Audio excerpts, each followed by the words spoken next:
nav bijušas vienmēr ģimenes un nezinu, man liekas, ko es varēju tur izdarīju.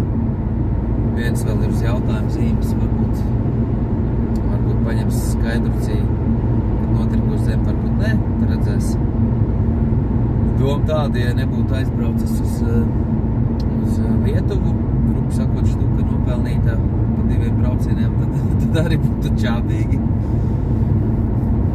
Tagad man ir kaut kādi 11 flakoniņi nopirkti, tad es zinu, kad es aizbraucu pie cilvēku notirgoju flakonu, ja nav notirgošana luksā, tad tur vismaz 35 eiriki tev par to nāk naudiņas, kad tev atsitas degviela un atsitas kaut kādu pirkumi.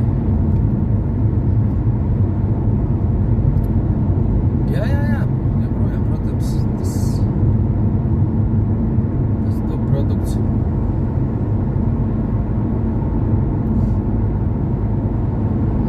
Ir kādi 8 flakoni palikuši latviski un pārējie lietuviski, bet tas tā nav tik svarīgi. Tā braukšu. Nu?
Jā, ne tādā ziņā ir dzirdēts, ka daudz ver Kiprā uzņēmumus tīri, tāpēc, ka tur nodokļu sistēmas izdevīgāka.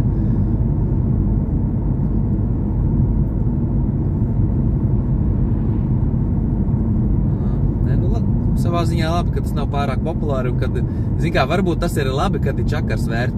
Cilvēks sāk vērt Kiprā, bļāvies, kas nesanāk, atvēr Dubē, atvēr vēl kaut kur Kiprā vēl vēras un nekas nesanāk. Tādi viltnieki, tādi žuļiki. Nē, es vietējais, nu tad gaidi gādu rupi, sakot.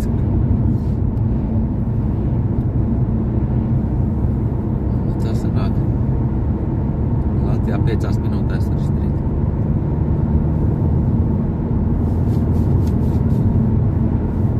Tikai pēc tam tev maksā. Brīnums, ka vēl nav uzlikta maksa par apgrozījumu, kad tur tev nav bijusi peļņa, kad neliek naudu par apgrozījumu peļņu nodokļus varbūt. Tas saka, pilnīgs sviests ir, nu. Tas pilnīgi dirsā.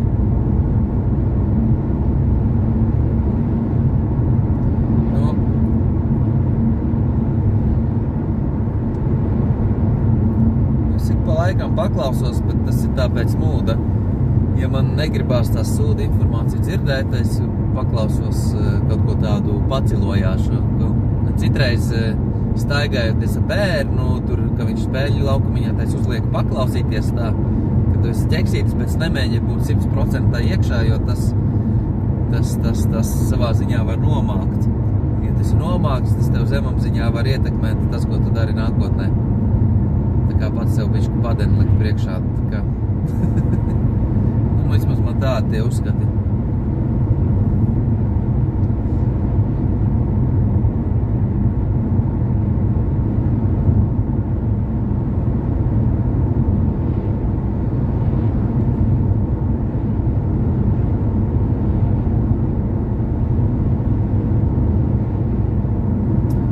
Protams, tādā ziņā es piekrītu, jo, ja tu esi, vēl jau psiholoģija tīri tā strādā, ja tu esi izgājis cauri kaut vai savu galvā tiem sliktākiem variantiem, tad, kad pienāk tev reālā pieredze dzīve, tad tev tam ir vieglāk iziet cauri, jo tu jau zini teoriju, ka tu esi jau izpūries, jo cilvēks smadzenes ir uzbūvēt tā, ka viņš tam negācijām iet vai daudz vairāk cauri nekā pozitīvismiem.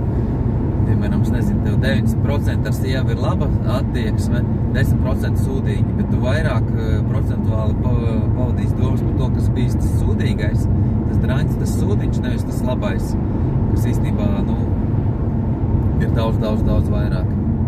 Tīri vienkārši smadzen tā ir uzbūvēta.